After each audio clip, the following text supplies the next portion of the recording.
ಬಂಟ್ವಾಳ ತಾಲೂಕಿನ ಫರಂಗಿಪೇಟೆ ಕಿದೆಬೆಟ್ಟು ಎಂಬಲ್ಲಿ 10 ದಿನಗಳ ಹಿಂದೆ ನಾಪತ್ತೆಯಾಗಿದ್ದ ದ್ವಿತೀಯ ಪಿಯುಸಿ ವಿದ್ಯಾರ್ಥಿ ದಿಗಂತ್ ಉಡುಪಿಯಲ್ಲಿ ಶನಿವಾರ ಪತ್ತೆಯಾಗಿದ್ದಾನೆ.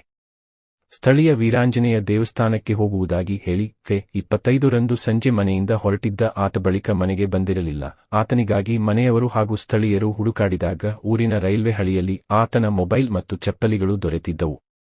ಆತನನ್ನು ಮಾದಕ ದ್ರವ್ಯ ವ್ಯಸನಿಗಳು ಅಪಹರಿಸಿರಬಹುದು ಎಂಬ ಸಂಶಯ ವ್ಯಕ್ತವಾಗಿತ್ತು. ಆತ ಕಾಣೆಯಾದ ಬಗ್ಗೆ ಪೋಷಕರು ಪೊಲೀಸರಿಗೆ ದೂರು ನೀಡಿದ್ದರು.